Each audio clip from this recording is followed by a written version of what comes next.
Okay, so Susan and I were asked to speak at the IFP conference this past Monday, and I posted the entire panel on my YouTube channel. So that's youtube.com/Aaron Crumley. So this video is just going to be clips that were from the panel that were about how our theatrical release went.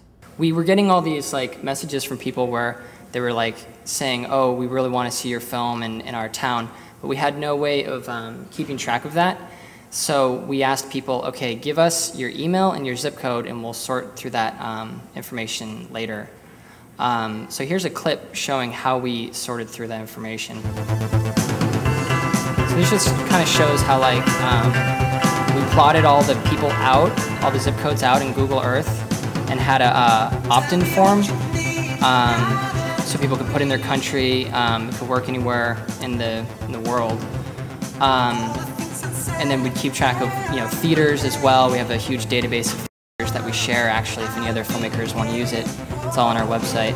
And we constantly would show, put out videos that were also about the distribution and kept our process completely transparent to the audience. So again, it was them making the distribution of our film possible as part of what was creating a story. This is most of 2006. We started in January and didn't say much about it. It was just a little thing on the website. But then we started plugging it at the end of some of our videos, and you see a little peak over by March and then April.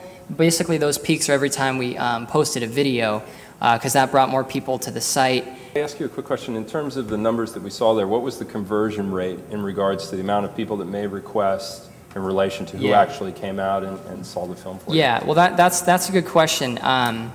We noticed a conversion rate with our first leg of our DIY theatrical. The first thing we learned is that it's a 1-to-1 conversion rate, approximately. We were in the Undiscovered Gems showcase, and that was in a bunch of cities that we didn't necessarily pick out. But one of them was New York City, and that did really well. Then we did our Thursdays in September, and that was every Thursday the film would play in 6 cities. And there we learned that basically word of mouth does work for our film, because every single Thursday did better than the previous Thursday. We also opened the film in a traditional way at Cinema Village, and just it played a few times a week, which did not do well. I mean, about the same number of people that came throughout the course of the week is the same number of people came that would come on one Thursday in September. But yeah, that's just not a model that we think works for a film like ours that's so small and so niche. And then 30 cities on Valentine's Day, again, just... It went okay, but there we learned that actually we were able to get better splits when we were negotiating the theaters ourselves than with the ones where we were working with a distribution partner. And another way to look at this information is basically per ticket sold, how many dollars did we make? So for our Thursdays in September screenings, those were the best. We made $3.50 for every ticket that sold. And then the Cinema Village run was okay, made about $3. But then for the Valentine's Day screening and the Undiscovered Gems screenings, it's only around $1. We basically made more money and grossed more when we were doing our theatrical based on our model. The other screenings, they weren't so much based on any kind of actual... Well, they're not based on demand, so... Yeah. So this is something we hope to see eventually become common in the theatrical world. And in the end, of course, it was cutting butter to release it on the internet compared to the difficulty of pulling off the theatrical. But see, I blame that difficulty on the system. I think that there could be an infrastructure that was just as easy as distributing the film on the internet, where you upload once, you publish it, and then any of the theaters that have enough demand based on people sharing the information about films they would like to see, it all just sort of gets routed sort of like air traffic control.